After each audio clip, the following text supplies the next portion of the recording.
Coming up on this week's show, how Mark Zuckerberg is transforming GTA San Andreas. A retro gaming Christmas movie is on the way. And we celebrate 40 years of the ZX Spectrum with Anthony and Nicola Caulfield.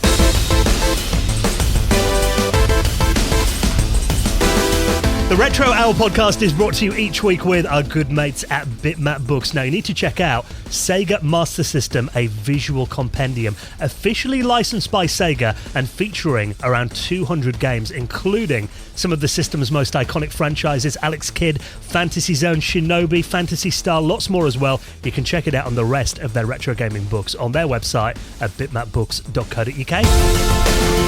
Hello and welcome to the Retro Hour podcast, episode number 301, your weekly dose of retro gaming and technology news with me, Dan Wood. Me, Ravi Abbott. And me, Joe Fox. And welcome to the show that takes you behind the scenes on classic video games, the people that made them, the companies that existed back then, and the culture that surrounds them as well. I mean, we cover kind of everything to do with retro gaming and computers on this show. That could be, content creators today. It could be journalists from magazines back in the day. We cover it all on here. Documentary makers as well. We'll talk more about that in just a moment. But I just want to say how incredible. Don't want to blow our own trumpet or anything too much, but our 300th episode. How much fun was that show? It was great fun, and it was a great reaction by everybody being able to watch us live. I feel like I'm missing out not seeing you guys in the studio again.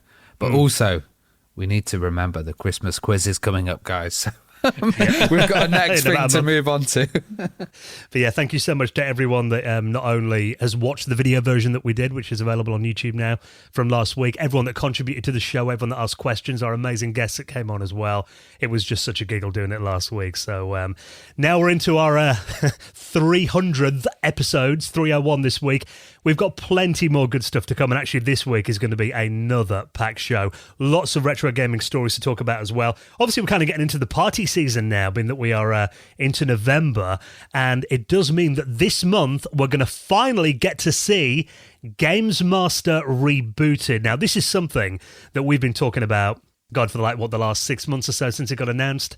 This is Games Master, which was an iconic British TV show. There's actually now, coming back this month, and a trailer landed last week that actually, don't ask me how. We actually were the first ones that got it out there, weren't we? Yeah. We won't explain how, because we don't want to throw anybody under the bus or anything like that. But we posted it, and I think it was Dan who mentioned, I've not seen this anywhere else. Channel 4 haven't even posted it. Screw it. Let's get it out there. Let's get it out there. NME mentioned us on there. We're embedded in Eurogamer, I think. Suddenly we became the source of it. So I apologise to the press department at E3, but it was nice to see the trailer out there as well. And there's been a lot of people commenting on our socials. Interestingly, and I don't know if this is a bit of a divide, but it seemed that people on our Twitter loved it and people on our Facebook page hated it. Yeah, there was a bit of a divide, but personally, I thought it looked really cool. I thought there was a lot of legacy stuff, and there's been a lot of really bad video game shows, but it's all down to your personal taste, isn't it? Everybody has different memories of it and stuff, and I guess we'll see when it comes out, but you guys could probably enjoy the trailer on our Twitter. I'll be honest, it's pretty much what I expected it would be. It's what I expected it to be as well. I vaguely remember Games Master, and obviously, I've seen a lot of stuff about it on YouTube and stuff, obviously being on this podcast. But, one of the main things I kept on seeing was people were like, oh, it's completely different, it's not the same, blah, blah, blah. I mean, I could be wrong. I could be being really naive here, and I don't want to upset anybody, but some people were like, oh, bloody hell, Channel 4 putting celebrities on it. I'm sure there were celebrities on the original. Yeah. I could be wrong. There's actually some repeat celebrities. So there's celebrities that were on the original series that are in the trailer that a few people haven't spotted. But also there was that kid in it. That was Big Boy Barry's son. Oh, okay. Yeah, so there's a connection with Games World and the old stuff. So they're doing a lot of stuff that kind of harks back. Yeah, but I think maybe it's just people being reactionary straight away, or maybe people just don't like the new format. We'll see when it comes out and what the viewing figures are like. Yeah. But in terms of the celebs, I mean, the original series, I remember had 911 on there, and Take That were on it, and there was soap stars off Neighbours and Home and Away. So it's nothing new, them having like celebs in to play games. That always featured in the original series, which I think, looking at the comments online, a lot of people seem to have forgotten about. So, yeah, it's definitely nothing new. What do you think of Sir Trevor McDonald as Games Master, then, the view that we got of him? I thought his voice sounded good. Yeah. Like as the voiceover, he had the Games Master tone.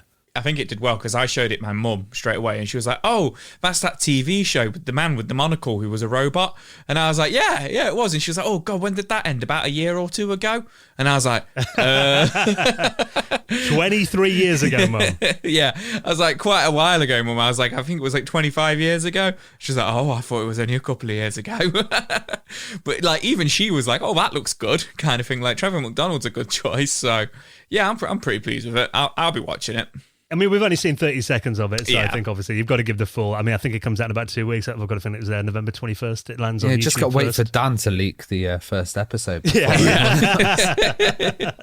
I just think that it's great to see gaming back on TV. Yeah. If nothing else, so that's a good thing, I think. So I look forward to seeing the full episode. If you want to check out the trailer on our Facebook and Twitter, or of course head to E4, our Channel 4's official channels, which I believe it's on there as well, not just our pages. So if you want to check it out, and it lands in a couple of weeks' time. Now, we have got an amazing guest this week. Another couple of people have been on the show before, actually, because it seems, people that we've had on this podcast in the past are doing new stuff all the time. So we do love kind of checking in and talking about their latest projects as well. And today we're going to be joined by Anthony and Nicola Caulfield, who were behind the Bedrooms to Billions movies that I think are some of the best retro gaming documentaries I've ever seen. I mean, I remember the original one that kind of focused on, the industry of like the bedroom programmer, becoming famous in the 80s and all those companies that surrounded it as well. We had the Amiga years as well, the PlayStation special they did recently, and these always go really in depth. I think the latest one, the PlayStation one, was about 2.5 hours long. Yeah, they're really good quality, and like they've got, they interview absolutely everyone. They've got all of the key characters in their movies, and testament to them. They're on like Rebellion for distribution, so they're on stuff like Amazon Prime, and these are really high-end documentaries, and they're actually doing a new one which falls well in with what's been going on recently, which is the 40th anniversary of the ZX Spectrum, and sadly the passing of Clive Sinclair as well. So it's a new project all dedicated to the Spectrum. I love the name of it as well. They've called it the Rubber Keyed Wonder. 40 years of the ZX Spectrum. So really they're aiming to do the definitive documentary exploring why the Spectrum was so significant and the role that it had in video game history. And if you've seen, obviously, like I mentioned, any of their previous documentaries, you know what attention to detail and how in-depth they go with their documentaries. So it's currently running on Kickstarter. At the time we're recording this, I think they wanted 35,000. They're already at 52,000, and there's about a week left on it as well if you want to back it. And actually, for Retro Hour listeners, if you listen to the end of this podcast, there is actually a secret little competition that's only open to you. So listen to the end of this week's podcast and you'll find out more about that. But it is going to be a bit of a celebration of their 40 years of the ZX Spectrum, which is coming up next year. We're going to be talking to Anthony and Nicola Caulfield, getting all nostalgic about the Specky and talking about their new movie in around 25 minutes from now. Now, of course, last week, us boys were all together for the first time in studio, and, first time in about 18 months. You may have, if you watch the video version, you'll see we were there, microphones all set up, sat around this table, and of course we had some beer 52 on the go. It does feel like beer 52 is an essential ingredient to whenever us guys hook up and do something, really, isn't it? Yeah, 100%. Whenever, Ravi, just whenever Ravi's about, he's like, guys, I've got a bit of beer 52 on the go. Brings it in the boot of the car kind of thing, and I'm like, absolutely, let's get it going. Yeah, now we're getting into this time of year. Won't be long till Christmas parties are going on and everything as well. So it is always, something central to our parties. And they've sponsored this week's episode. So let's give a big thank you to our friends at Beer 52. And what about this? This is going to sound like music to your ears. What about a free case of award-winning beer? That sounds absolutely amazing, especially around Christmas. Free beer for you, thanks to our sponsor, Beer 52. Now, all you have to do, if you live in the UK, you can take this up right now, head to beer52.com/retro. So that's beer2.com/retro. You cover the £5.95 postage, and they will deliver this exclusive case that is worth £24 right to your door. Now, Beer 52 as well, they are, you could describe them as beer boffins, and they're on a mission to find the best beer anywhere in the world. And what's great about their cases is every month they visit a different country and they seek out the best small batch breweries, sample their finest craft beers, and then they carefully create a case and send it out to their lucky members. Now they've got, hundreds of thousands of members all around the world. And this month's case is a collection of the highest rated beers that their members have rated over the last year. So really you're getting the best of the best rated by beer fans. I mean, I'm looking at, thinking of some of the ones we've had recently. We had a beer from Germany's ancient ABK brewery. We had the Garden Brewery in Croatia as well. There was a West Yorkshire pack as well. Love the hazy pale ale that they did from there too. So, and the thing about it is you can customize your box as well. Like Ravi, you're not into your dark beers at all, are you? Oh no, I can't handle them, but I love light beer. I'm really into that stuff, and it's just really good actually having that choice, because you don't want to be stuck with a certain type. You want to pick what you like. Yeah, exactly. So if you don't like dark beer, choose a light option. Each case comes with their award-winning beer magazine for men, and of course, the bit that Joe looks forward to, the tasty snack that you need with your beer as well. There's no minimum commitment. If you want, you can just try the free case, see what you think of it. If it's not for you, cancel it or pause it at any time. And of course, you'll be supporting our podcast by taking up this amazing offer. Head to beer52.com/retro to claim your free case of 8 craft beers, thanks to our good friends at Beer 52. Now, before we get into our chat with Anthony and Nicola Caulfield, who are coming up on the show soon, Mark Zuckerberg, he's been making the headlines recently. Obviously, Facebook is now Meta. We won't go into that. Whenever I think of Mark Zuckerberg, it's always like, when you're at work and there's like somebody your friend really doesn't like, and you're like, here's your best mate. Whenever I think of Mark Zuckerberg, I'm always like, Ravi's best mate. God. I've been trying to get rid of him for years. Ravi is like the member of our team. I think you've deactivated your Facebook profile about 4 or 5 times now, haven't you? I use my Facebook to talk to guests, and that is literally it. I've got this plugin that removes the whole Facebook wall and stream and just gives me nice quotes. There you go. I think I need that as well.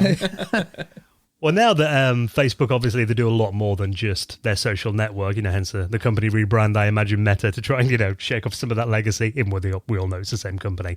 But this is quite interesting. Obviously, they bought Oculus, didn't they? That's the whole idea behind Meta. Yeah. So Meta, the Oculus Quest headset is going to become the Meta headset, and then you get put into this new world, which is like a metaverse. A metaverse, that's it. And I've got some things to say on that in a minute anyway.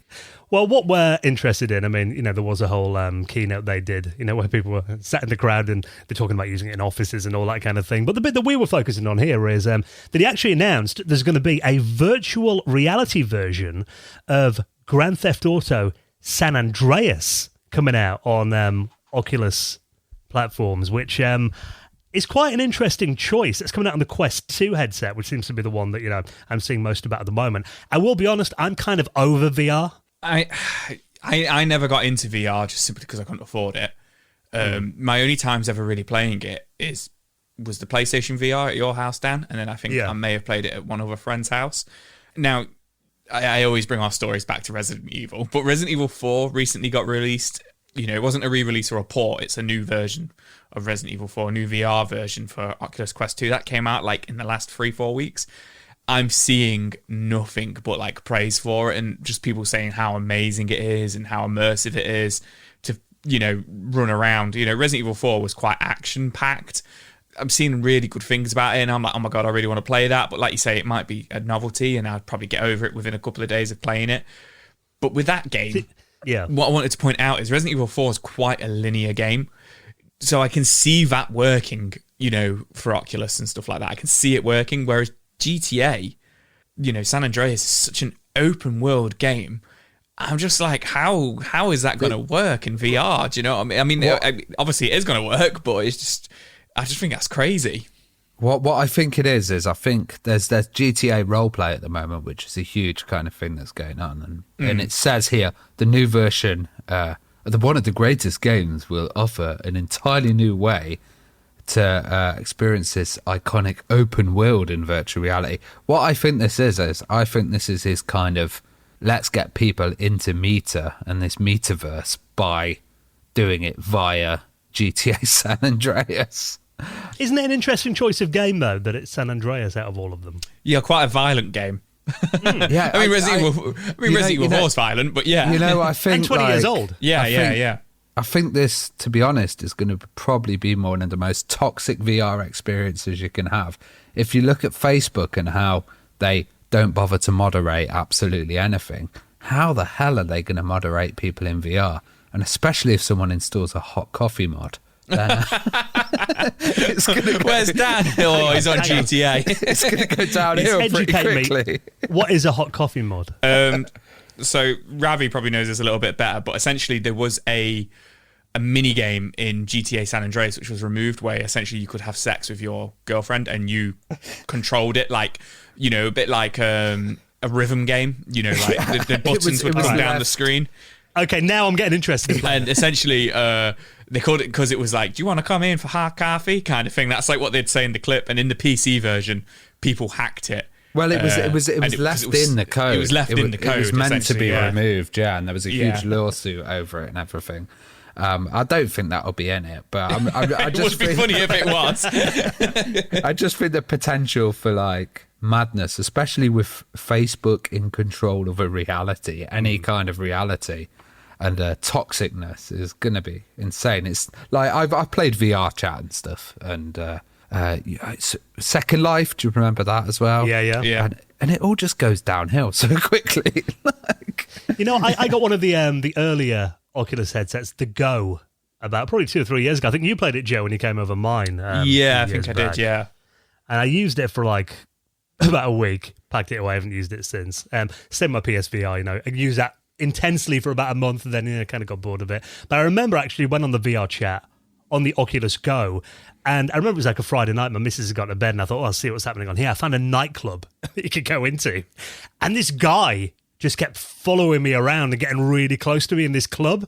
I was really freaked out, and he was talking to me and like rubbing me with his arm and stuff. I was like, oh my God. So I don't think I've used it since. And then he was asking you, have you ever played hot coffee? Imagine San Andreas world, and you've got loads of gangsters chasing you around. I mean, look, don't get me wrong. I think for a bit of novelty, if, you know, one of my mates had forked out for, you know, an expensive VR headset like a Quest 2 or something, it is something I'll probably play for an hour or two and be impressed by it. I just kind of think, I don't know, I think VR to me, it just feels like something that can only be used in short bursts. I don't know. I just kind of feel after I've been in it for like 20 minutes, half an hour, You've had enough. I've kind of, you just want to get out of it. I've not tried the new headsets, you see. I tried the ones Same, which were tethered and stuff, and they were a bit uncomfortable and stuff. Maybe they're like a lot lighter and you can do like longer sessions on them and stuff, but still, it's like you need to clear your room out of space. You need to have a dedicated zone. You know, you always got in the back of the head that you're going to walk into a wall. It's unless you're one of these really rich people that can kind of create a VR room in their house, you know. Yeah, I imagine this is going to be like, and probably like a stay still kind of experience, I imagine. Which, you know, most of the PSVR games are that. You just sit down, you might have the motion controls in your hand. Just doing drive-bys on your couch. See, if there was anything that would get me into VR, I think it might be that, you know, being able to kind of explore worlds from games that I used to love back in the day in a different way. That could be something that kind of piques my interest a little bit, but probably not enough to spend like, 250, 300 quid on a high-end headset for something I'm probably only going to play for one afternoon. I don't know if that's just me or whether it really appeals to you guys. If I could get the Resident Evil 4 set up for cheap, then yes, but the hassle of setting it up, and like you say, like the probably £350, £400 with all the different things I'd need to set it up kind of thing. I can't justify it at the moment, just like you say, just to play for an afternoon or play for a couple of weeks or play when friends come over kind of thing. So it's probably a no from me. If it had moderation and it was a nice experience, then probably yeah. But I really don't think Facebook's going to deliver that. You're not going to have like VR mods walking around. Like, don't do that. That side of it doesn't really bother me that much, because if someone's been an idiot, I'll just, come off it or whatever, like I did with that weird guy that was following me around. But I think, for me, you guys know that I always like buy the latest technology, and I buy so many gimmicky things that I end up using for like, a weekend. I bought one of those little vector robots. that could pick up the cube and walk around. That was a novelty for an afternoon. Wasn't worth like 200 quid or whatever I spent on it. So I think I need to rein in the novelty spending for a bit. But an interesting use of VR and an interesting choice of games. So we'll keep an eye on where Facebook are going in terms of retro games on there. Now, of course, we are, at the time this episode comes out, around 6 weekends left until Christmas now. When do you guys start watching Christmas movies? I'm not sure whether Ravi's much of a Home Alone kind of guy, but I imagine you are, Joe. For me, my Christmas films Jingle All the Way, just because I was 5 when it came out, and I love Arnold Schwarzenegger, and I do love Home Alone. Probably around mid-December, my wife's like, let's chuck on some Christmas films, and I'm sure there'll be loads on now. I've got my daughter, and she knows, last year she was only a couple of months old, whereas now she's actually wants to watch TV and stuff like that.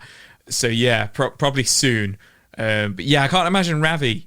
I can't imagine. Mate, I'm into the new Christmas movies. I'm rocking the Christmas Chronicles, mate. You guys are. Oh, there we go.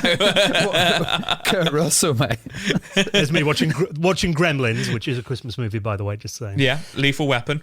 Die Hard, yeah. Die Hard. But actually, what about this then if you're into new Christmas movies? This is something that kind of harkens back to the good old days, we first got, everyone remembers that experience of getting their first console on Christmas morning as a kid. It's something that sticks with you forever.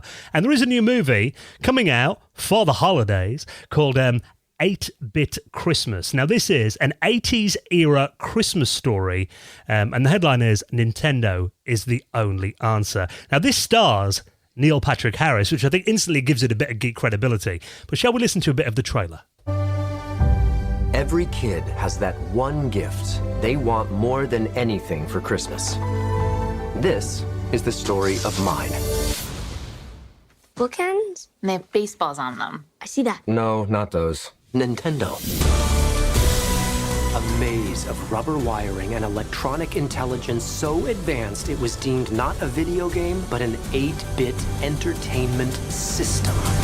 No Nintendo in my house. I second that. Looks like a no-go on Nintendo. I needed a Christmas miracle. Are you making all this up? No way. It's got all those sounds that every movie trailer has to have in. Yeah. Every action film always does that. Like, I'm sure that's in there as well. So this, like you said, Jingle All the Way. It looks like kind of that and A Christmas Story. There's elements of that in there as well. Only thing is, this kind of focuses around the NES. So it's kind of got elements of the Wizard in there as well, I think. It's very American, isn't it? Like, because yeah. you wouldn't have the British kids like, I want an NES, because they weren't that popular. Can I have a Spectrum, please, Mum? Yeah. Can you imagine that? To bring it out as a Hollywood film. I like the look of it. I've seen it doing the rounds on a lot of retro game, websites and stuff like that. But the reality of it is I don't think there is actually that much gaming in it. It's more about the Christmas adventure of getting the Nintendo. Do you know what I mean? Yeah. Like, I don't think it's going to be an awful lot actual kind of like gaming in it, if that makes sense. And it's kind of like, it even says, on HBO, because it's coming out on HBO Max on November 24th. It's aimed at children and it's aimed at like millennials. Do you know what I mean? It's aimed kids and the parents really. Yeah, the parents who can remember the Nintendo and stuff like that. So, I think there was a part in the trailer that really did actually make me laugh, really made me like laugh out loud kind of thing. So I was like, you know what, I am going to watch this, and I'm probably going to enjoy it. But you were a little bit more cynical about it, weren't you, Ravi? Surprisingly, considering you said you like modern Christmas films. No, I thought, yeah, it's based on the NES, but realistically, the Christmas for like us would be, I want an Atari Jaguar, and then you get it and you're like, oh man, I'm disappointed. Yeah. Sorry, Jag fans. But shaking my fist at you. I was just wondering, like, next year, are they going to do like 16-bit Christmas and then 32-bit Christmas or something? I think they should do the 8-bit Christmas, like you say, but the British version. Yeah. That should be next year's. I guess you could apply this to anything as well, because like, I remember the Cabbage Patch dolls was like, people were ripping out each other's hair. You could have a Teletubbies Christmas where people were also going mad over those toys. I think there's always one that people lose Furby it to, Wars. but the Furby Wars. And this is the thing, the whole Jingle All the Way is based on that. It's based on the Cabbage Patch dolls and the Tickle Me Elmo, I think it was, in the early 90s. I remember it was the Tracy Island for Thunderbirds in the 90s. Oh, yeah, Every kid yeah. wanted one, and Blue Peter that did Tracy to make your own. This is the worst. I've got a good story about that. Me and my dad. My dad was like, right, I'm going to make your own. And they did a big thing on Blue Peter. Yeah. And you had to make your own, like, plaster of Paris. And he forgot to put something in there. I think it was like salt or something. And it stank. It was like the stinkiest Tracy Island. And it came into my bedroom a couple Why of aren't you weeks playing with later. your Tracy Island, son? Like, what's that smell? And it's like, it's the Tracy Island we built. Did he get it off the market, did he? Oh, no, he just made the plaster of Paris made it. himself. And it was just like, oh, God. Oh, paper mache. That was it, Oh, yeah. dear. Oh, really bad paper mache. But I mean, getting back to this movie, I think it does look like something you'd see on like Channel 5 on a Sunday afternoon. Yeah. Or, you know, the Hallmark channel. It kind of those, people are saying it in the comments here, kind of those, was it New Line? Used to do a lot of those kind of movies back in the late 90s, early 2000s. It does look like some good, cheesy, nostalgic Yeah, I'm fun. gonna watch Obviously, it. the cashing in on the 80s thing. Yeah. And I mean, the fact that it's got, the fact that this film actually stars Neil Patrick Harris. And I just remember being a kid and, you know, Doogie Howser actually rocked a pretty cool computer setup. You remember the end of every episode, he'd be there on his blue screen word processor. So, you know, he's not a stranger to geek culture. So I think, you know, for people who grew up in the 80s, I think it is going to be a good little nod back for them and also their kids as well. So, yeah, I think, you know, it's kind of, that's always my best memories of Christmas, getting new systems. I think, you know, for us, it's probably going to be a fun watch. Yeah, absolutely. And I think it's going to hit that nostalgia for so many people, you know, remembering when you got, you know, even not just your Nintendo, remember when you got your N64 or whatever, or your Jaguar, do you know what I mean? You know, so I hope it's good. Yeah, if you want to watch it, then it's going to be streaming exclusively on HBO Max or websites that I'm sure Ravi knows about that you can get it from. And I'll link it up in our show notes at theretrohour.com. Now let's go back to virtual reality. You know, we can't get enough of this. This one actually, though, it's not an officially sanctioned release. This is a fan mod of Ocarina of Time virtual reality that is now available to play. Yeah, so this is by a modder called Brian MP16, and essentially he's released this mod for people to download and play, which is a fully working of the entire game of the full game of Ocarina of Time VR in VR, which is just like insane that somebody's managed to get that, you know, spent the time to go back to that. I mean, I know Ocarina of Time is like, you know, a massive Zelda game and, you know, like legendary game, and, you know, there's so many fans out there and stuff like that, but it's just crazy what people are doing with VR at the moment. So he's using something called the Dolphin VR emulator, which has actually been out for a while. He's essentially just ported the game over to that from what I understand, and it does look really, really fluid.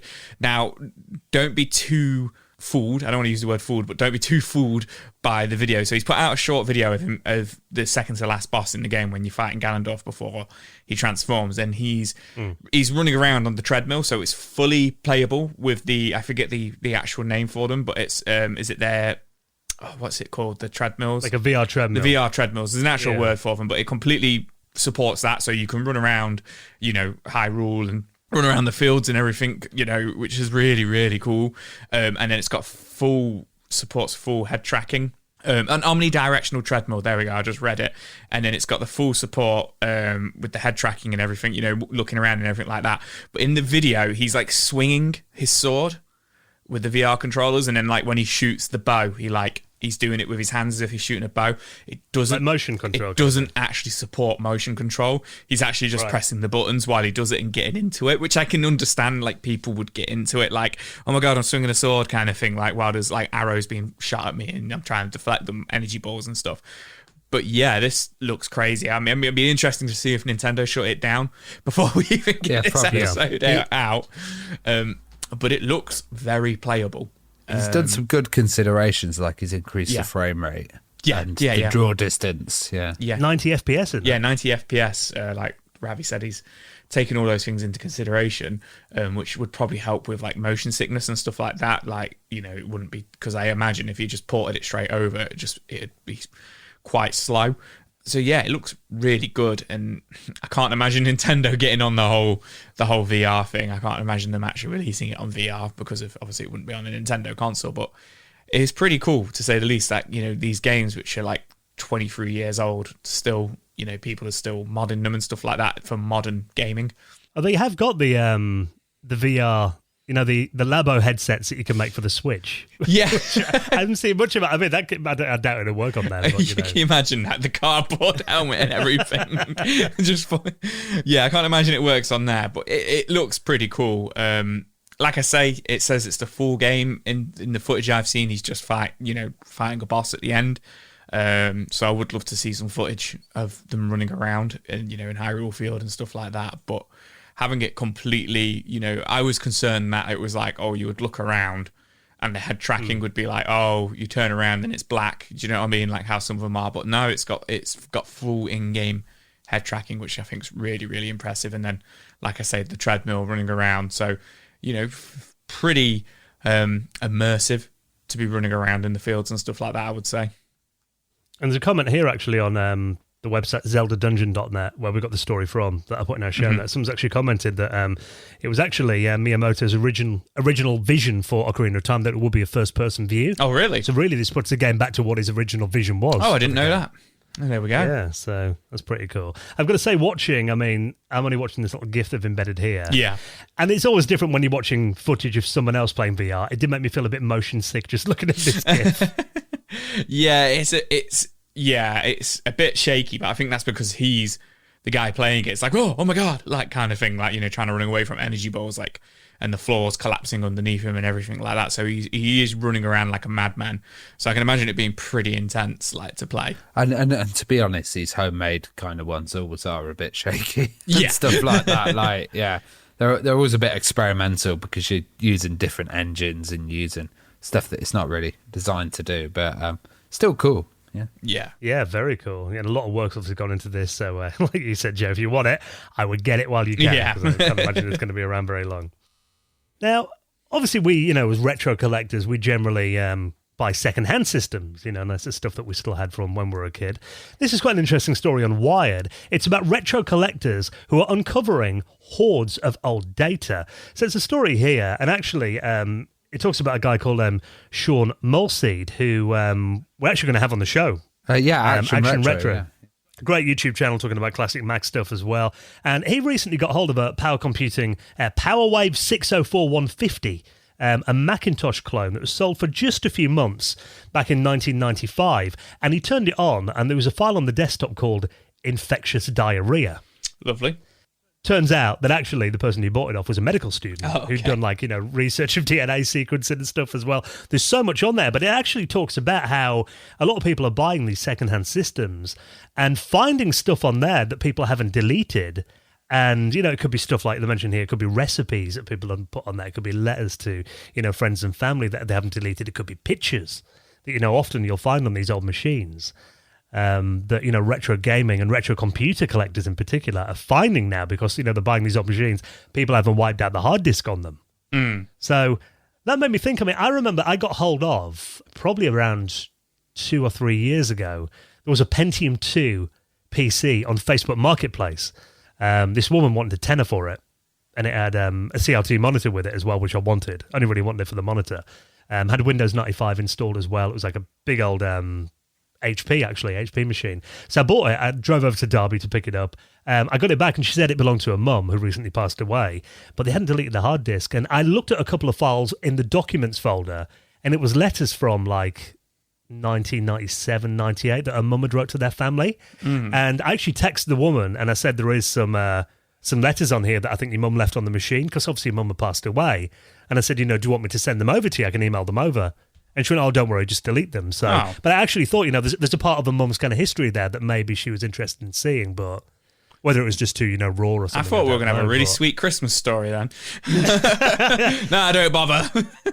Well, I've got to say, I mean, in a way, it did feel a bit, even though it was my computer now and I'd bought it, it felt a bit invasive looking through someone else's files, if you get what I mean, because they hadn't deleted them. So it's an interesting moral dilemma there, I think.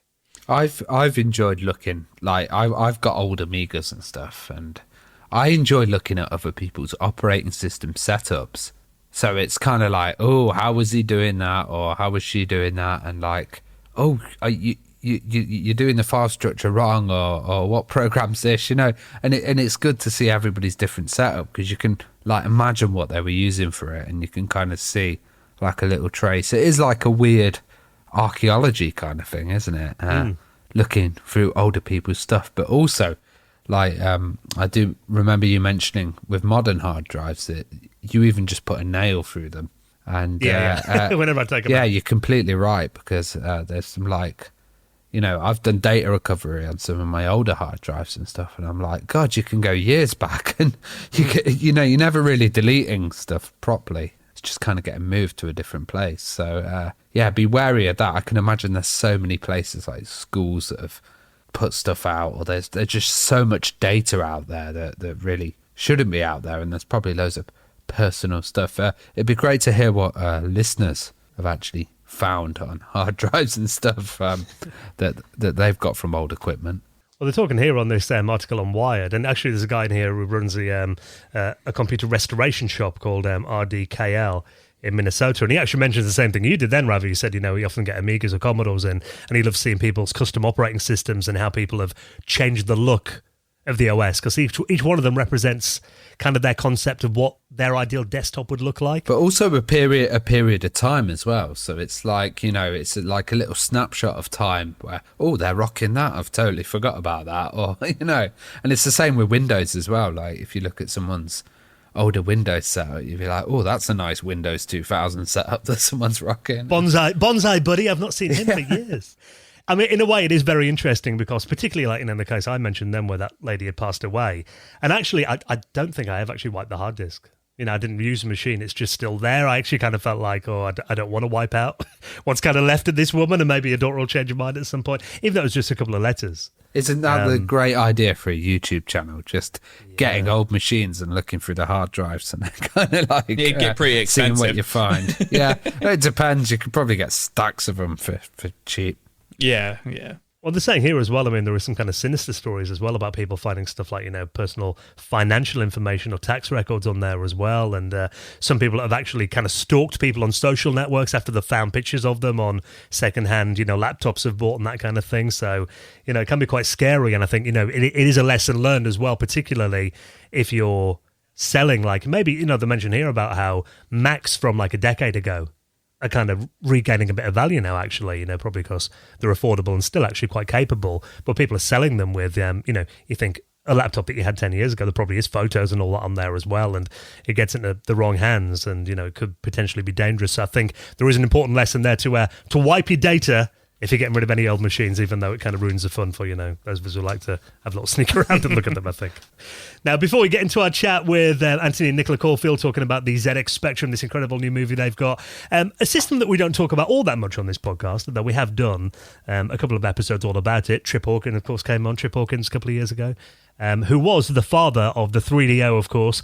And the 3DO is a system that I do like, because I always remember drooling over the 3DO as a kid. I mean, it was like this $699 system that I didn't think I ever had a cat in hell's chance of ever owning one. Managed to get one in the last decade or so.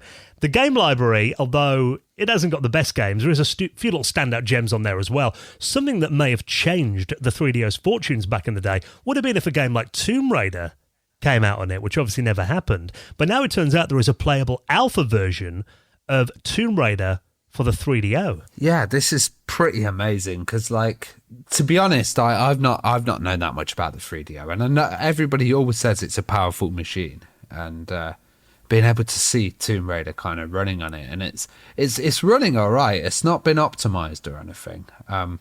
This is an open source implementation of Tomb Raider called Open Lara. So there was a project before which was called Open Tomb, and that kind of enhanced the graphics and added additional features.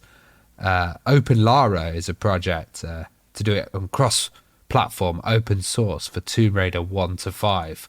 And there's actually been ports for like the RG350, Xbox, people are looking at doing Dreamcast ones. There's ports all over the place with this Open Lara. So it seems pretty cool that they've actually got it running, and maybe they'll optimize it and also implement other other free ports and stuff. And I'm just amazed to kind of see this running on a 3DO. And there's a beautiful little video of it, and it's in alpha at the moment. So it's early stages of this kind of port, but I can imagine they can get it running at a pretty decent speed, to be honest. Yeah, I was going to say the only thing about it really is it's the frame rate, and it's a little bit glitchy with some of the textures. As you pass them, some of them kind of blacking out and stuff like that. But like you say, it's not been considering it's not been optimized or played with too much. It is it's definitely playable. It's definitely running. Do you know what I mean? Yeah, and I think, it's interesting who's behind this as well now. This is a guy called Timur Gagiv, Okay. I believe you pronounce his name. He actually works for Sperasoft. Okay. So he's kind of their lead on rendering, their lead rendering developer. And he's worked on loads of AAA games, Saints Row, the third remastered. Oh, okay. He was a lead graphics programmer on there. So he's got a good background in doing, 3D graphics. And in his spare time, he, plays around with Tomb Raider ports on the Open Lara engine. So he's the guy behind this port here. But like you said, I mean, you look at this video here, which I'll link up in our show notes. There is parts of it where it runs quite nicely. You get a bit of action going on, then it stutters a bit, and there are parts where it completely freezes. But like you said, it is an early alpha version of it. I think the fact that, the 3DO came out in 1993, I want to say.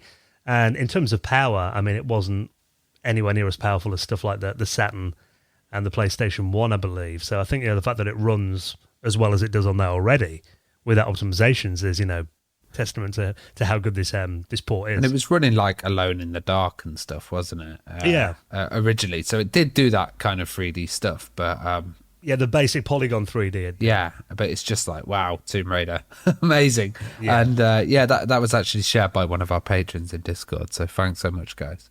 Now we're going to be chatting to Anthony Nicola Caulfield in just a moment, a little celebration of the ZX Spectrum celebrating 40 years next year, and their amazing new documentary, The Rubber Keyed Wonder, which is going to be the definitive documentary all about the Spectrum. Let's give a big thank you to another sponsor of the Retro Hour podcast, and this is our wonderful friends at ExpressVPN. Now, using the internet without ExpressVPN is like checking your baggage in at the airport without a lock. Now, obviously, you think, you put it through that conveyor belt thing, you think it's going to be kept private, but you never know who's going to be going through your stuff. So having a VPN means that when you go online, your internet service provider normally can actually see every single website that you visit. And actually, we've talked about this on the show before. There are stories of ISPs, particularly in America, who legally sell this information without your consent to ad companies, tech giants as well, who will then use this information to data target advertising at you. So if you go online with a VPN, it means you can browse anonymously. By using ExpressVPN, the ISP can't see what you're doing online. Your identity is anonymized as well by their secure VPN server, and they encrypt your data for maximum protection as well. And I mean, ever since I've known you, Ravi, you've been a massive supporter of VPNs, and I know ExpressVPN's one that you personally use. Yeah, so people are starting to go to different places at the moment. They're starting to go to different countries again, and I know I've got some planned for next year. And going to random hotels, connecting to networks, you don't know if that hotel has secured its network enough. You don't know if it's even that hotel's network. It could be something completely fake. And, ExpressVPN just kind of helps protect you in that sense. Do you find this when you go on holiday, Dan, that you're massively reliant on Wi-Fi? If you haven't paid for the local kind of phone service, or you haven't got a local SIM card, you're so reliant on Wi-Fi. Well, you can have ExpressVPN on your phone, and you can just fire that up, and whichever network you're connected to, then you're kind of connected directly to the VPN, which is absolutely awesome. And you never know who's kind of spying on you with that stuff. Well, that's true, because I mean, especially now, I think, a lot of roaming charges are coming back in for us, British visitors who go to Europe, so it's more important than ever to get on Wi-Fi. But yeah, I mean, you're right, the amount of coffee shops and that I've been to with completely open Wi-Fi, when I've been on holiday, not secured in the slightest. And it could be some guy in the corner, with a little interceptor in there, kind of sniffing all the traffic and everything as well. Yeah, exactly. These attacks are easily done. And ExpressVPN works on, all your devices, your phone, your laptop, even your router as well. So that means everyone who shares your Wi-Fi can be protected. Dead easy to use as well. Fire up the app, click one button, and it's really quick too. I mean, Ravi, you often have it on, don't even realise that you're running the VPN got it on in the now. background. Well, exactly. So secure your online activity today by visiting expressvpn.com/retro. Now, if you use our exclusive link, you will get 3 months free of ExpressVPN. And of course, support the podcast by doing it. That's expressvpn.com/retro. And a big thank you to our friends at ExpressVPN for their support of our show. Now, of course, last week, our patrons got to check out episode 300, being streamed in real time.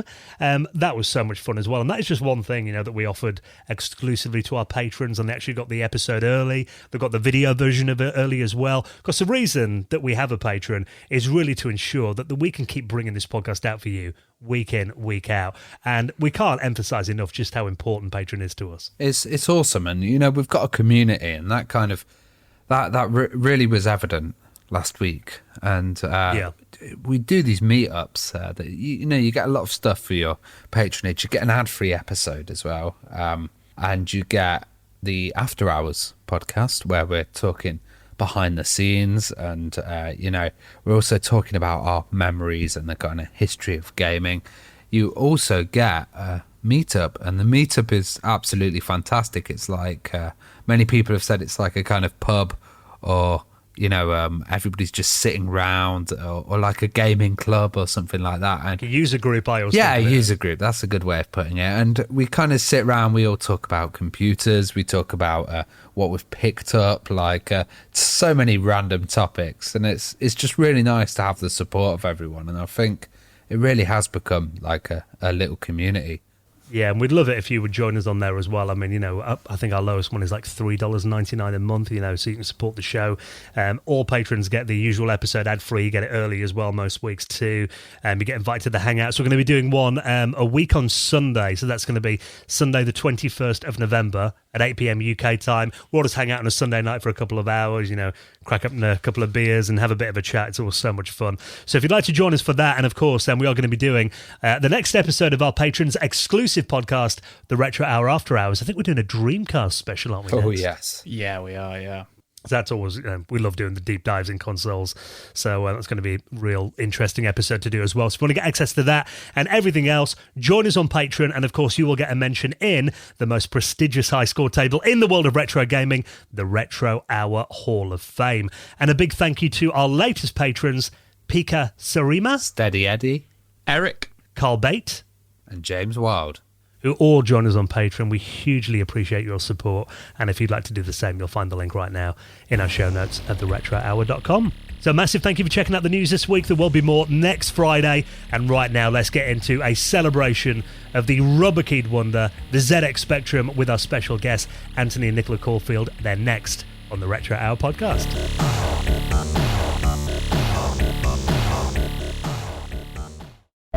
You're listening to the Retro Hour podcast, and it is time for our favourite part of the show where we welcome on our very special guests. And it is two dear friends of the show who we've had on several times because we're always really busy and making incredible documentaries about our amazing industry. This is Nicola and Anthony Caulfield, of course, the makers of From Bedrooms to Billions trilogy, and now they're working on the definitive documentary about the Sinclair Spectrum. So welcome back to the show, Nicola and Anthony. How are you?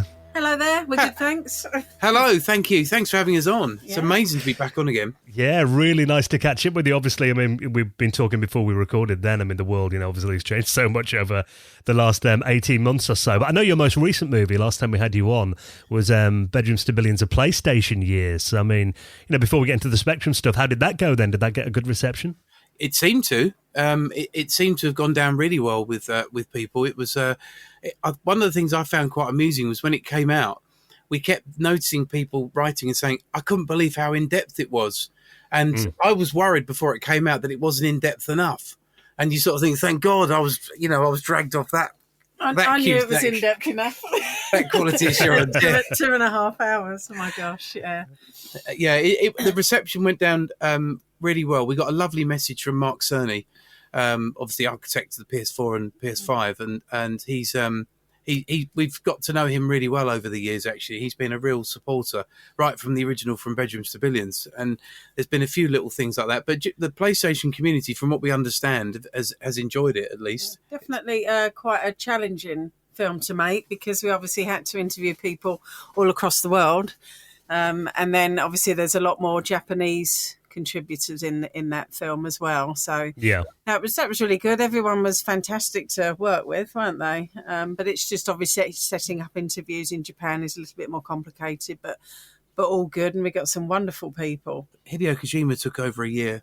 He was our Matthew Smith of the film, because Matthew Smith we sort of said when we did the original From Bedrooms, Matthew Smith took over a year of gentle discussion, texting, emailing, and eventually he agreed, and providing it was in a place that he felt comfortable in, which is the arcade he grew up in that he visited as a child.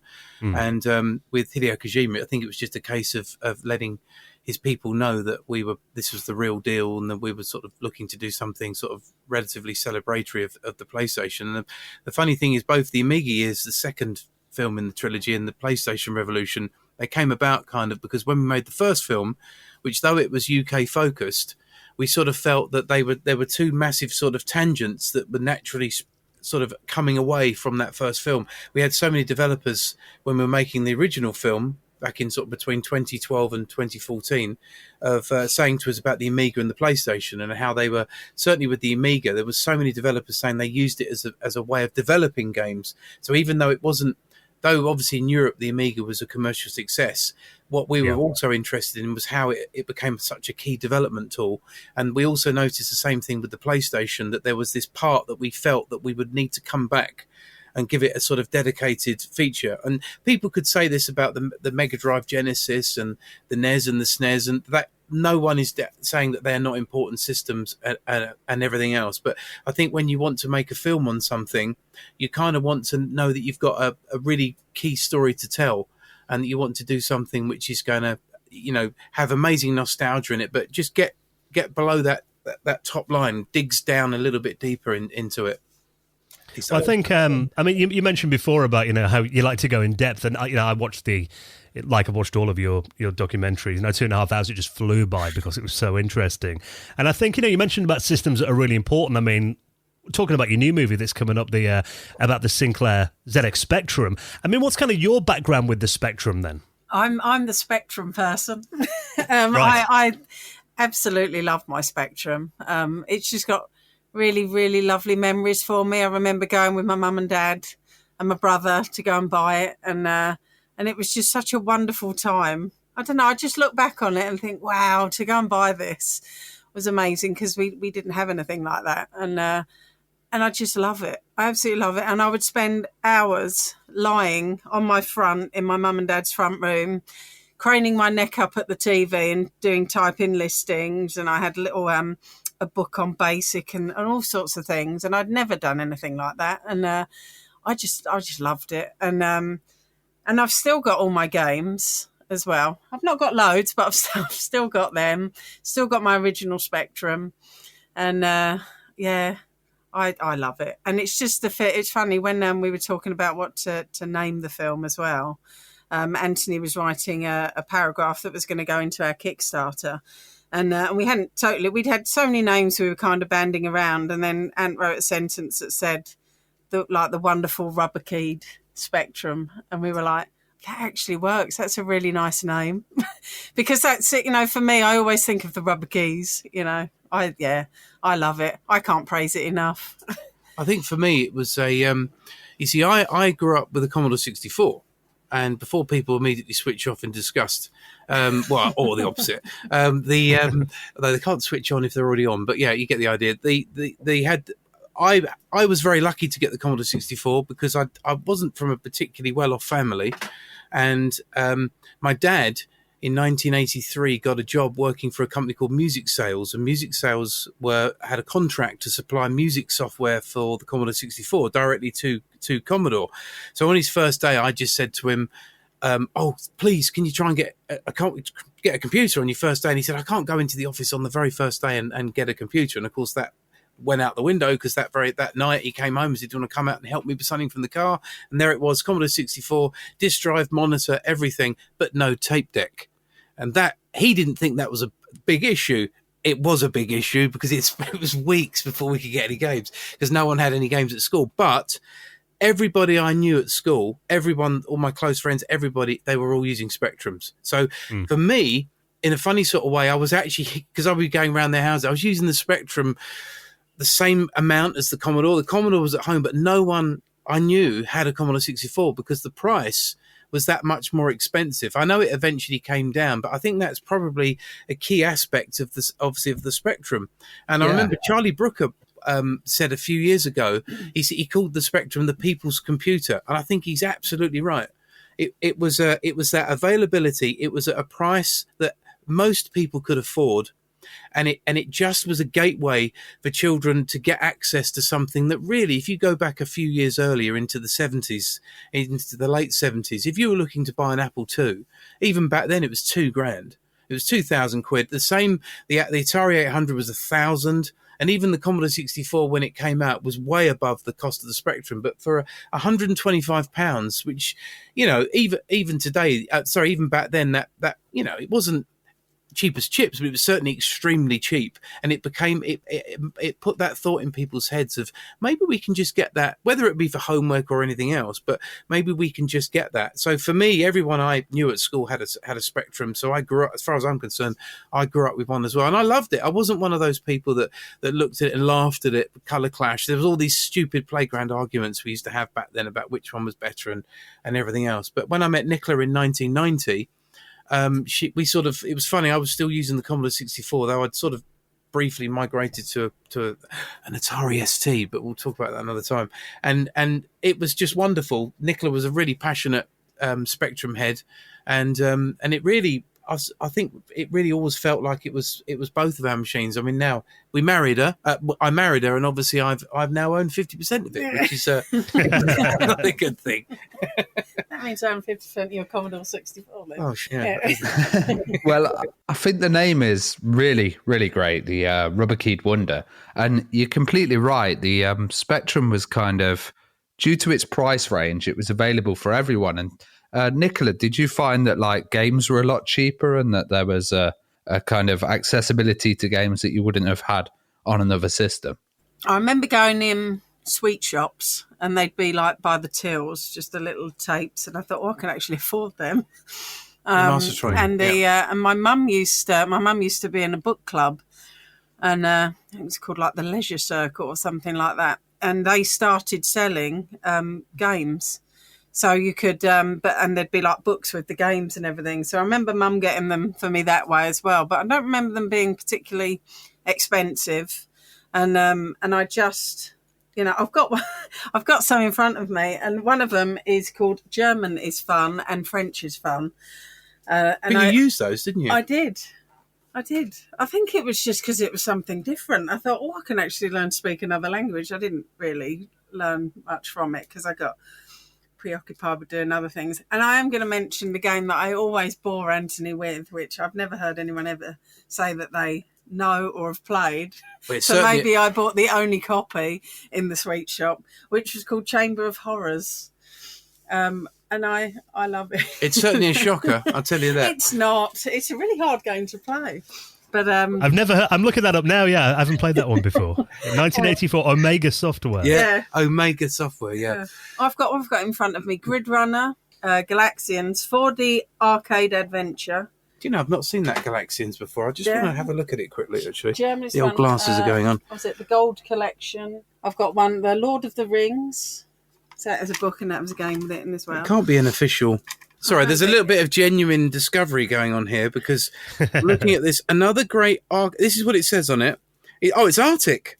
Yeah. Arctic. I didn't see this before. Arctic Computing. So that's oh my God, Charles Cecil. So that would, he might have been involved in this. Grid Runner was Salamander Software. It's obviously it's called Galaxians. It can't be official. A hand-drawn cover. Another great arcade game for the 16K Spectrum. And it's literally a hand-drawn cover in colour. Wow, that is amazing. Sorry, this is sort of dead air, isn't it? Because I'm trying to be visual here with Trivial Pursuit there. Look at that label. Even just hearing the sound of the tapes being handled is nostalgic for me. Yeah. Anyone recognise that noise? Well, here we go. This is where it's and this one as well. This one, ready? This This is a slightly bigger one. This must have come from the book club that my mum was in. You mentioned then about where you'd get games from, and actually back then, I mean, they were very affordable, and you can often get them at places like, I remember, obviously Boots sold them here in the UK. You could get them in like service stations and that kind of thing too, like you said, a sweet shop. So it did really feel like they were very accessible to everybody, which I guess was kind of the goal of Sinclair, to really get it into the user's hands. Not at first, though. Don't forget, it was not. I know what you mean. That's the point. It led to that. But at first, you see, the thing is, you could get your Spectrum, so you're spending £100 odd. Once you were able to learn to program, and most people's first games were arcade rip-offs, because it's the easiest way to learn. Is to say, I really like Pac-Man, or I really like the Galaxians in this case, and you replicate that, and in doing that, you are learning a lot of the fundamentals of programming, and then you work out what went wrong, and then you were often putting those adverts into the early magazines in the early 1980s in the hope that you would sell something. And if you maybe got 5 or 6 sales, you ran the copies off yourself, and you might have made yourself £25, £30, and it was like, away, and that was it. Off you went, and it was that. The barrier of entry was almost non-existent. It was just the barrier of entry was the purchase price of the ZX Spectrum and a cassette recorder. The rest of it came from the ingenuity of making things. I know we covered some of this ground in From Bedrooms to Billions, but it was really like that, where there wasn't that distribution of games. Boots, W.H. Smiths, they all came slightly later as we sort of go further into the 1980s. But prior to that, it was people doing it on their own and making their own and dubbing their own cassettes, and even some of the little things that we missed in the original From Bedrooms, and we'd edited up these very long sequences, was on basically things like, if you want to mass produce cassettes in 1982, how did you do it? Well, you think, well, I'll go to where a record company mass produces their cassettes. And then you do that and they give you a price, and then you find out that the audio quality of the recording isn't good enough for computer code. It doesn't, games won't load. It's okay for audio cassettes for music, but it's not suitable for, and all these things, those early developers and publishers in the UK had to work out. And starting to buy bigger replication machines for, being able to do 25 cassettes on the go, and eventually 200 and then 500. And as popularity of games rose, the need to create more content and more availability of the cassettes and everything increased with it. But the Spectrum was that sort of that watershed moment where suddenly you've thrown all these seeds out there to all these potential developers, these wannabe developers who don't even realize they're going to be game developers yet. They just simply, there's something about this obsession to program, to use the computer, to get their fingers on those keys. And we're not going to talk about the rubber keys too much, because obviously that changed later. But it really was a huge moment. And that's why I always respected the fact that Charlie Brooker called it the people's computer, because that's what it always felt like to me. Like you're saying about the sound of the tapes. The other thing I used to love was when the sound of the game loading up on the little tape deck, and then if it made a certain sound, you think, oh, it's not loading, so I'd adjust the little screw in the top with my little precision screwdriver, and then I think, oh, it's loading, and I'd go and sit somewhere else for 6 or 7 minutes while it was loading. That is the difference between the Commodore 64 and the Spectrum. On the Spectrum, you could hear the data over the TV speakers. You could hear it squealing like a fax machine or a dial-up modem, it sounded like, didn't it? Yeah. I think there was also a sense of, if it loaded, it loaded. If it didn't, it didn't. It was almost like you knew that this whole thing was sort of work in progress. Don't mean that about the Spectrum so much. I just mean the entire hobby, the whole thing. Well, the whole process you enjoyed. Yeah, you didn't sort of snap the cassette in half in fury, or run back to Boots and sort of, and go and get really upset with the salesperson there. You kind of knew that there was, things took time, and that this was a sort of hobby that was growing. Or at least that's how I felt at the time. And certainly as games got more and more popular, then we put more demands, if anything, on the developers, that once we learned things like parallax scrolling, all sorts of other things that sort of came out through the 80s as arcade game conversions got better, and developers started to learn more tricks with the Spectrum. We started seeing far more impressive games, making more use of it as everyone started to learn off everybody else. Well, famously, Clive Sinclair wasn't a fan of gaming himself, but he recently passed away, and it's the 40th anniversary of the Specky. Yeah. I know you've always wanted to do this film, but did you kind of feel this was the right time to do it now? Yeah, the decision came fairly quickly. Yeah,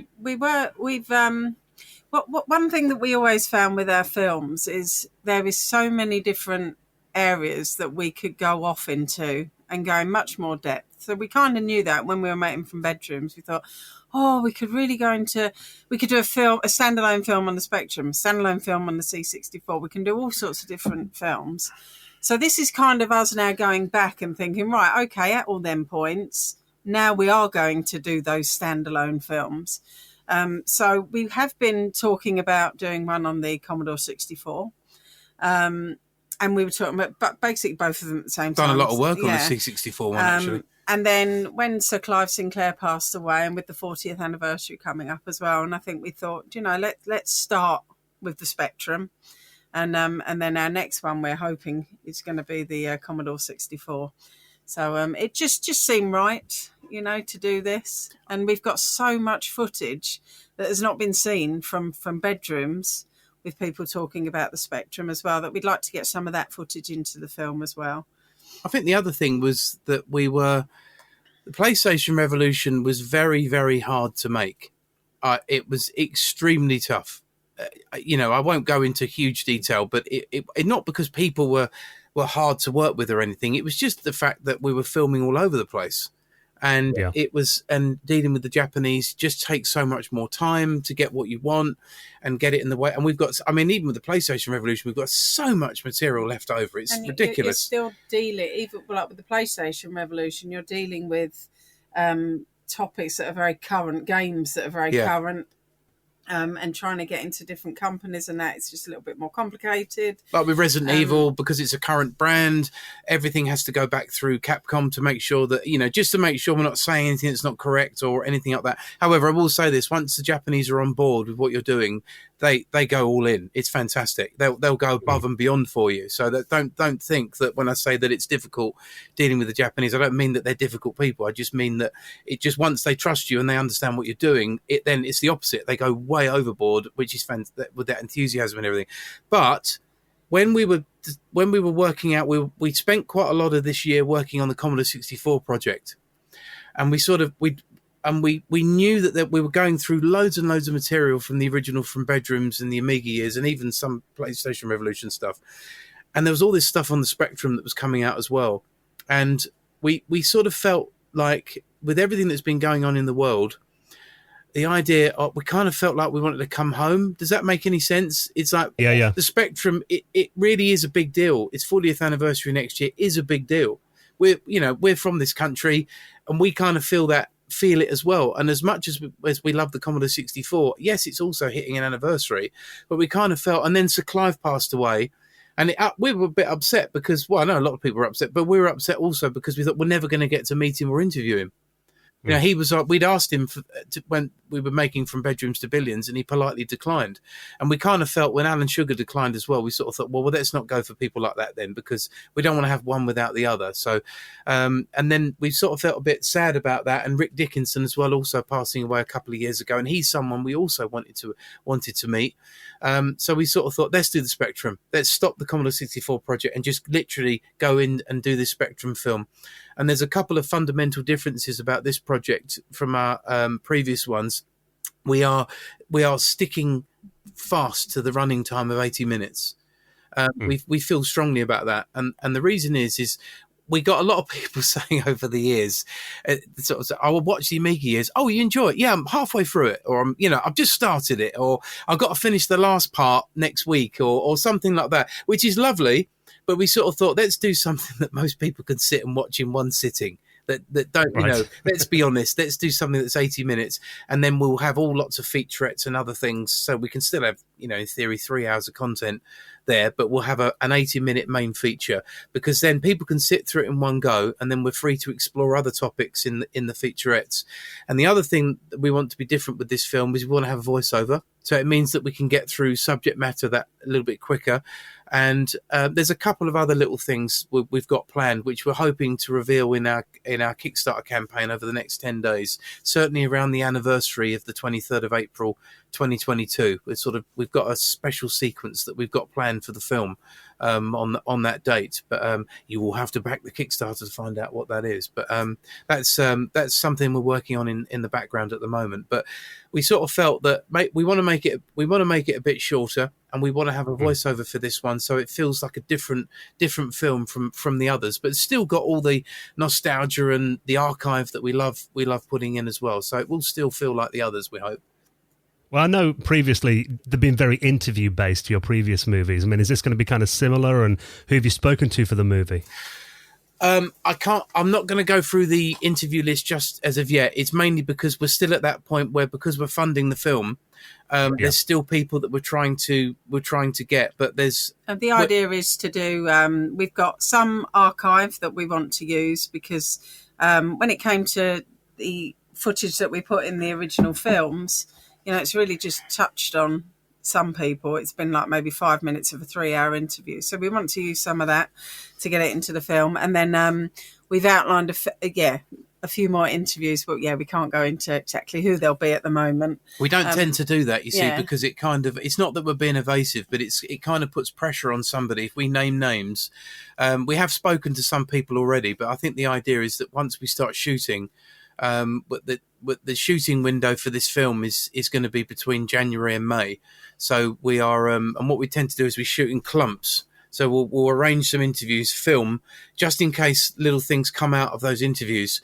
Because what we've discovered so far with this film is that there's a whole part of the clone story, which is kind of, it's not that it's not been told, or it's not, you have to search around to sort of find it, but we didn't quite realise exactly how major the clones part of the spectrum was, and how popular. Places like Russia and they had Soviet clones, didn't they, and Poland and stuff like that. Czech Republic, Brazil, Portugal, Spain, Italy. We've had loads of people write to us about this and the different clones, haven't they? And we didn't realise quite how big it was. Argentina. Yeah. What we're interested to find out is when we put the numbers together, there's a high chance it outsold the Commodore 64. But we won't know that until we've really, not that we're trying to prove anything, but I think the point is that we tend to think, certainly as Brits, we tend to sort of think UK, ZX Spectrum, UK computer, and it may be sold a few others in Europe. But obviously when you really get down to it and you're looking at numbers in the 5 and 6 millions in other countries, you're like, whoa, okay, this is a lot different. We've got to really explore this in more detail, at least make sure it's appropriately covered in the film. Well, one thing that I saw that you guys wanted to do was actually recreate the experience of using the ZX Spectrum and hardware and kind of the TVs. How are you going to go about this then? Are you going to get like old school CRTs and have someone sitting down and going through tape loading? Or to recreate my front room. That's exactly right. That's exactly right. In fact, Jim Bagley said to me the other day when we were talking about it, because we want to have we're doing some round table stuff as well. So we want to have sequences in the film that take us away from just interviews. So there's a round table we're planning on the anniversary day, for example, on the 23rd. But the recreation that you're talking about is like a typical what would have been a child developer's bedroom in the 80s. And Jim Bagley said, make sure that the TV is on a stand higher than the bed, so it's even more ergonomically wrong, because that's ultimately he said that's how mine was, and I always had a crick in my neck. And I think Nicola was talking when you were talking earlier about doing your type-in listings. I remember your TV. Looking up at the TV. So it's all. Mark Healy said the same thing to me about the Commodore. He said we all sat in terrible positions back then to do our coding. And there's a clip in from Bedrooms to Billions of a guy using a BBC Micro with a cup of tea. And he's sitting sideways to the television, so he's typing. Yeah, I remember that. Yeah, and to crane his neck round, sort of almost 60 degrees, to look at this TV. But I think mine was the same. I think my television was on a shelf, at least maybe 4 or 5 foot above my head, so I had to literally almost look straight never had up. Like a desk or anything. It was always on the floor. Up. I keep ergonomics and stuff didn't exist back then, did it? No. I mean, I remember, I used to use my Commodore Plus 4 I had on like a really bad fuzzy CRT via RF. Probably I'm the only person in my family who ever needed glasses. I imagine it's because of that. Yeah, I think that's kind of what we want to achieve with the with this bedroom idea, this developer's bedroom, and we just build a set and have it. We've already worked out we're probably going to do it in Cambridge at the museum.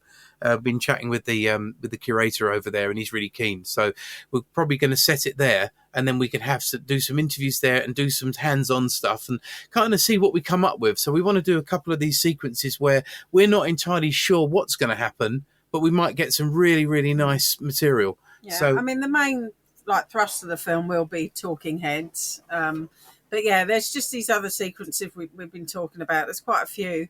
They don't always come off, but sometimes they do. You know, it's just to experiment a little bit. But we really like the idea of recreating that kind of setup, because I know a lot of people that I speak to say, "Oh yeah, I remember that." So, and we always like to tap into that nostalgia bit. And if I was looking at it and think, "Oh yeah, I remember doing that," so we thought that'd be quite nice.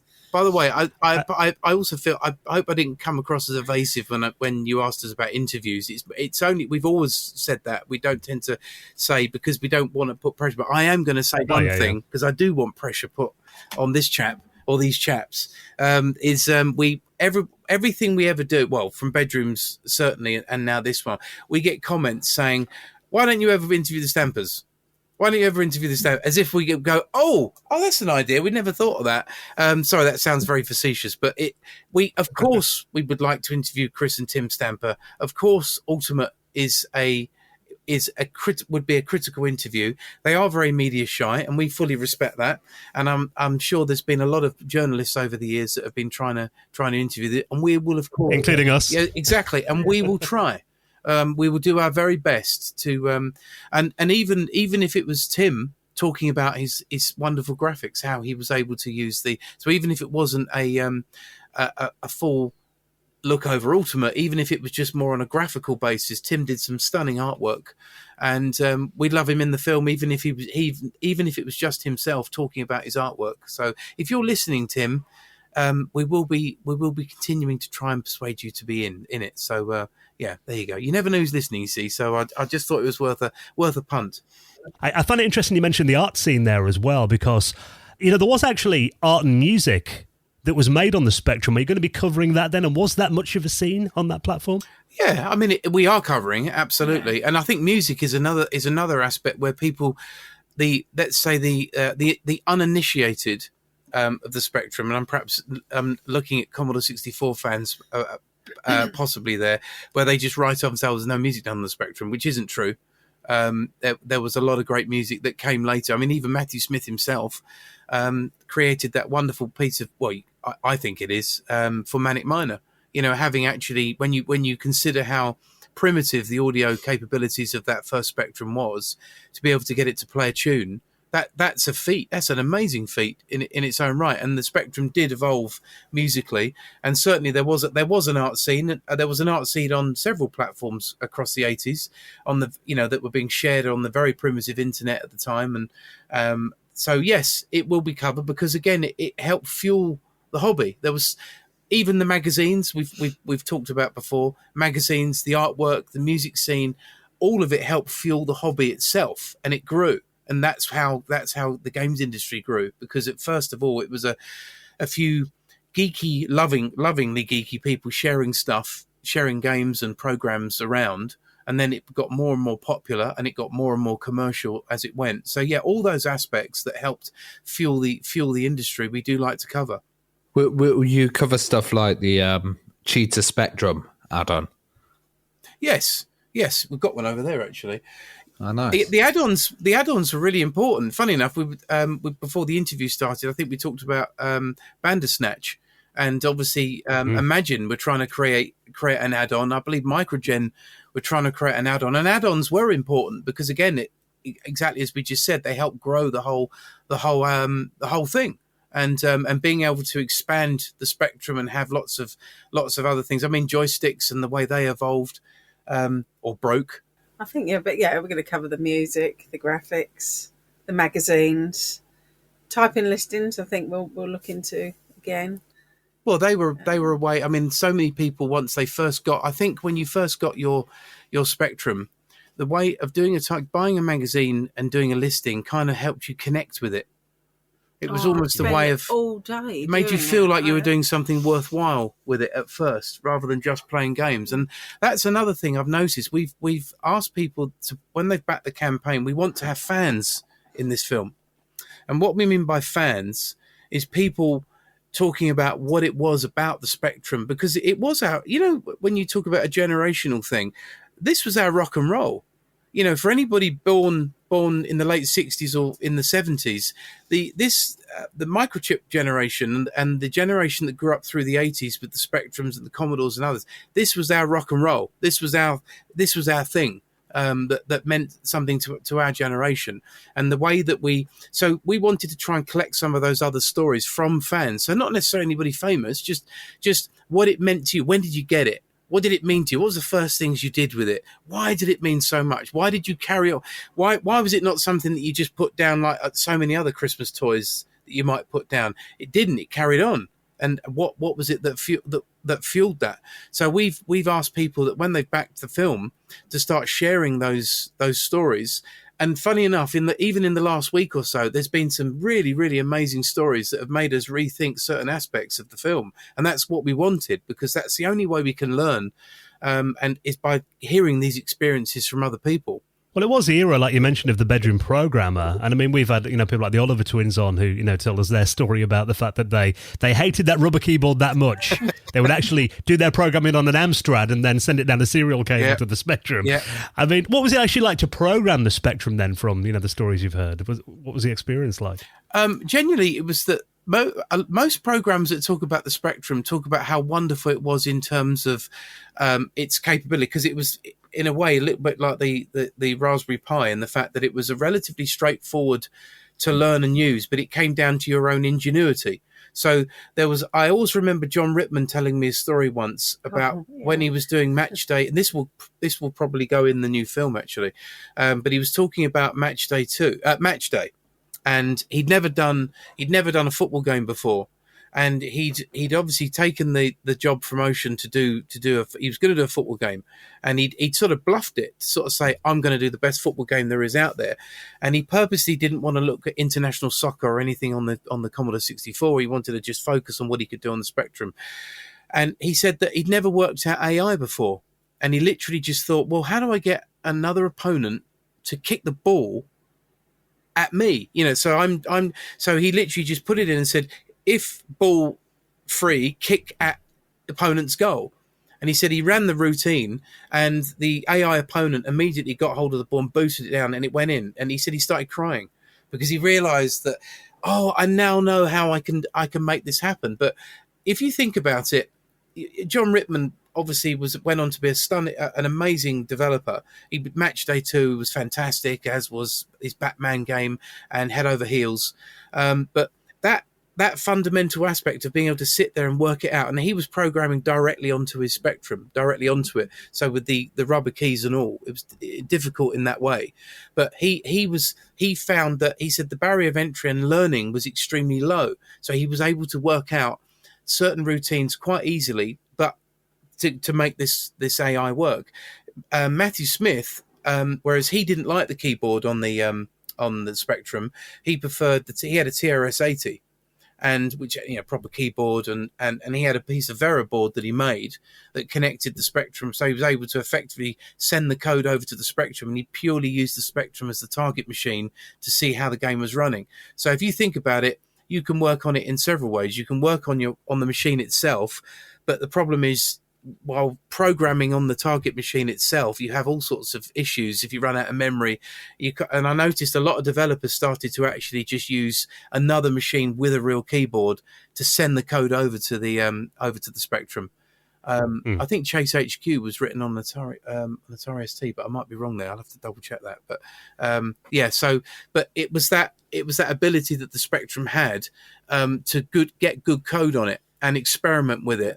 It wasn't massively complicated to get. You didn't have to deal with the hardware aspects of the Commodore 64, which people obviously did. But with the Spectrum, it was a lot more easier to come to grips with. It doesn't mean that you were necessarily a fantastic games developer because of that, but it did at least have a low barrier of entry to get to learn the basics of it. I don't mean learn basic, but just to get the basic grips of being able to make something happen on it. Well, you mentioned the playground rivalry with the C64. Kind of how fierce was that?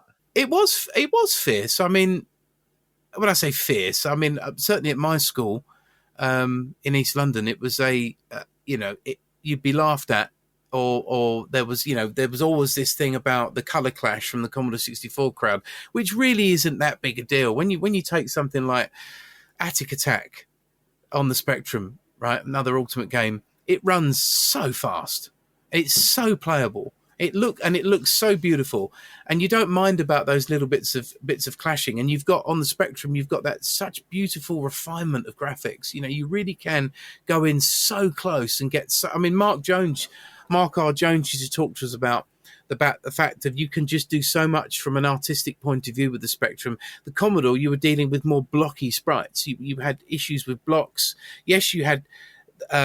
You didn't have the clash, and it had its own issues, but the Commodore 64 crowd would always shout at the Spectrum community of, you can't have the music. You've not got Rob Hubbard, even though Rob Hubbard did end up doing games for the music for the Spectrum later. But I think I'd like to think there was a general appreciation of it. That it might harmless bantering maybe, but I think there was an appreciation that we're all fans of computer games.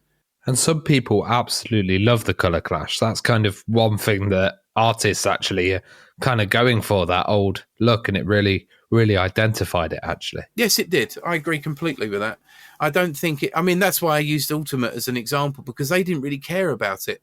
I don't think they wrote anything. I think they just accepted it was a deficiency of the machine, but they just didn't really alter their games around it. You know, they just got on with it, and you just sort of accepted it. You know, like we talked about cassette loading earlier. You kind of just accepted that games took 5 to 6 minutes. You go around telling people today, kids playing Fortnite today, back in the day we had to, wait 5-6 minutes, and you might not even load, and they'd be like, what? What would you do in that time? It's like, well, we just accepted it. I'd make a cup of tea or something like that.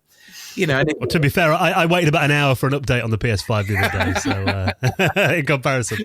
You're lucky to get one. Well, I mean, you mentioned before about the magazines as well, and obviously back then magazines were king, in that pre-internet era. We had stuff like, Crash on the Spectrum. I mean, how are you going to be covering the magazines then? Well, we've got some interviews from the original From Bedrooms to Billions, but we do want to go out. Your Sinclair was particularly popular outside the UK, and in fact, one of the things we discovered recently was it actually outsold Crash in a number of the areas we thought Crash was dominant. That was, again, something someone wrote to us about, wasn't it? That's right. The magazine. That's right. Well. Yeah. And we're able to provide us with accurate sales figures, which, that's the beauty of our hobby, you see, is that geeks are fantastic at retaining information and collecting information and being able to share information. So you can get some fantastic, and by the way, we're geeks, so I'm using that in a very, very, in a nice term. But yeah, it's the magazines themselves. We kind of want to show how they evolved as the actual gaming hobby itself evolved. So their readerships went up, and the whole nature of the way that games were sold and promoted through the magazines changed as well.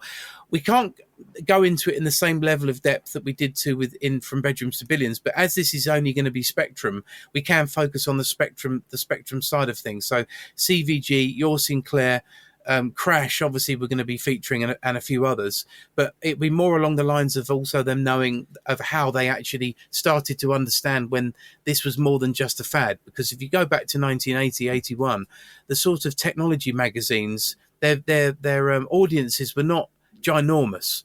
They suited a particular hobby, but when the Spectrum started to really sell the millions of units, certainly in the UK, then the magazines started to go up in sales, and that meant they could put more money into them and colour photographs and all sorts of things. So yes, we are going to cover the way they evolved as well. Would you guys be covering piracy at all? Yeah. I think we could probably do a 20-hour film on piracy, and I think at the end of it we'd still come out with the similar balance of conclusions, but that we could assume beforehand. Because piracy, one person will say to you they helped the industry, and another person will say they stole money from developers that needed it in the industry. And I think that's the thing. When children were copying tapes in the playground, spreading them around because they didn't have the money to buy the full price games, it can be argued all day long about whether that would have led to more game sales or more piracy. It's impossible to say. 1 minute I think one thing, next minute I think the other.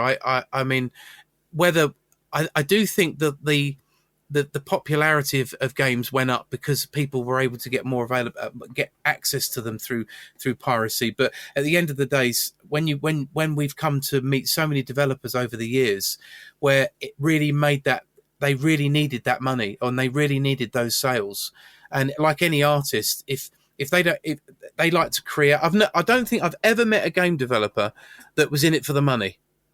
They were in it to make games because that's what they love doing. Right. I think that would be a good kind of idea for the next Bedrooms to Billions, a piracy one. The piracy years. I think that's the thing. We could genuinely talk about it all day, because I think, you know, we've met so many developers where they didn't make as much money from a game as they hoped, and they, you know, we found it hard from Bedrooms because there were people that lost their houses. You know, when not through being in from Bedrooms, but from at the time when they didn't get the sales that they needed or left the industry or whatever, it affected their lives. So you can't just, you know, we can all joke about piracy, but with certain developers you can't, because we know how it affected them. But yeah, there is an argument to say that the industry grew in the 1980s because so many people were able to get access to games that otherwise they wouldn't be able to afford. But I'm not saying now if that's a good or a bad thing, but see how sensitive. Did I sit on the fence enough for that? Well, I mean, one thing I loved about, you know, when I saw your Kickstarter is someone, you know, who's waiting for my new Spectrum Next. You know, hopefully I'm the second edition Kickstarter backer. You're going to be covering the modern Spectrum scene as well. I mean, is stuff like the Next going to be in there? Yes, it is. Absolutely. Because it's a genuine continuation of the systems. So it would be incorrect for us to not feature it in there. So we're going to be speaking to Henrique Alvarez and Jim and a few others, Michael Flashware and a few others associated with that project. And I have to say, we've got the Spectrum Next sitting here next to us. It's stunning. It's absolutely stunning. And it's I mean, even when you take the cassette port, you know, they didn't have to put that in, but of course they did. You know, little things so you can still load. It's still load games in the old-fashioned way if you want to.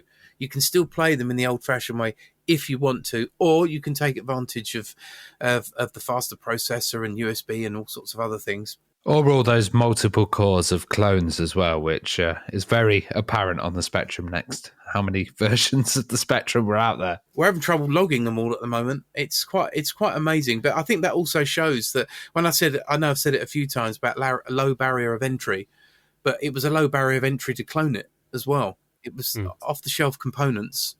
So you could clone it. I wouldn't say easily, but you could see why it could be cloned. Whereas the Commodore 64 was a different thing altogether.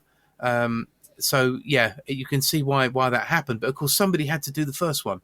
And we do, by the way, with the Spectrum Next, we're also going to be covering the progression up to the Spectrum and the systems after that.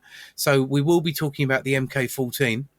And there was actually a little bit, because that's the thing. We all take it, MK14, ZX80, ZX81, right up to the ZX Spectrum of how it was arrived, and then the later iterations that came from it.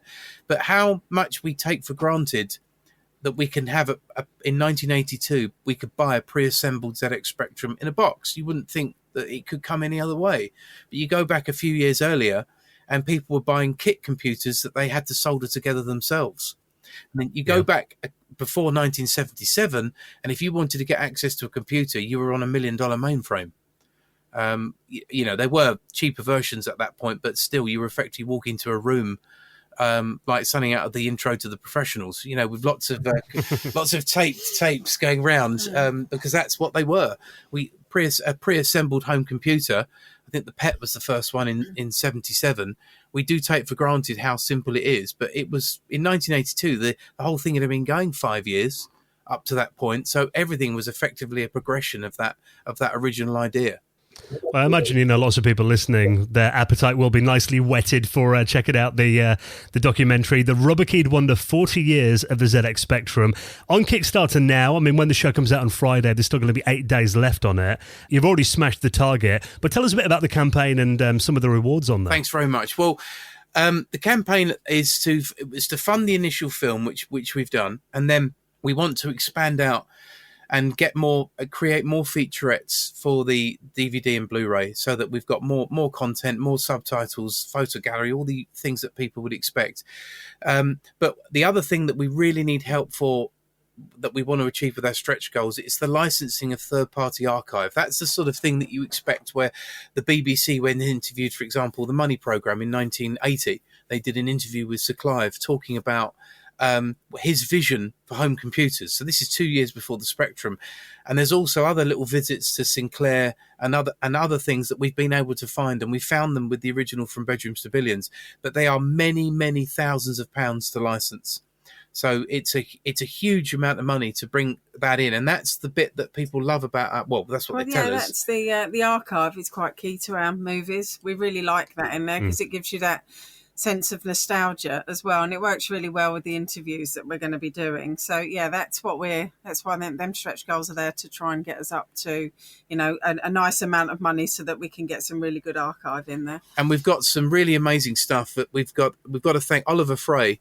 Has given us 3 pieces of artwork from 1985, which just goes with the cover that we've got for the film. We've got this. We're very pleased with it. The main cover, and Oliver sent us some pictures which just merge with it. They almost look like they were created for it. So we've got some artwork for a special slipcase, which we're not going to do again, with his artwork on both sides. And also, if we hit the 67k stretch goal, which means we'll have been able to get all the archive that we're going to need for this film. Anyway, John Harris is allowing us to use his ZX Spectrum manual. So when you bought the ZX Spectrum back in the day, you had this piece of artwork on the manual that was drawn by John Harris, and he'd already done the manual for the ZX81, which he's also included along with the ZX Spectrum microdrive manual. So we've got these 3 pieces of fantastic artwork, along with Jonathan Bett's artwork for the Spectrum Next. I'm getting my ZX mixed up here. Spectrum. So we've had all this amazing artwork given to us for this campaign to help us. But the reversible cover, we think, would be quite amazing if we can achieve that. We've got T-shirts and other little things which make it, hopefully, we feel memorable. There's even the option, we're opening things up a little bit for this one, is we're doing some watch parties. And we're doing Q&As over Zoom. So there's certain tiers where you can really feel part of it, because obviously this film is going to be made over the 40th anniversary. We're going to go beyond the 23rd of April, because we want the film out for Christmas next year. We're absolutely adamant on that. The film's going to be coming out. We're going to have it turned around in less than a year and out. So we want people can share in that journey right the way across the anniversary itself, and have a Q&A with us, watch the film with us. There's all sorts of ways which of supporting us. Just have a look at the pledges and pick one that you feel suits you. And also, if I may throw this in, with a little competition for fans of the Retro Hour. If anyone listening to this backs our film from listening to this, when they back it, they can send a message to us over the Kickstarter. All they need to do is say the Retro Hour in the message, and we're going to do a little draw at the end of the campaign, and anyone that's messaged us with the Retro Hour in the message will be drawn out of a hat, and we're going to do signed posters of all of our films as a little extra competition. So, and a thanks for your support. So yeah, hopefully that'll be nice for people. Well, it's always amazing catching up with you both, and your movies, just absolutely must watches for fans of retro gaming and computing. And this just sounds like a real love letter to the Spectrum as well. So obviously I'll link it up, the Kickstarter, in our show notes. Anthony and Nicola, thank you so much for coming on, and I can't wait to check it out. Thank you guys. Thank you very much. Absolute pleasure. It's fantastic. Thanks. Great.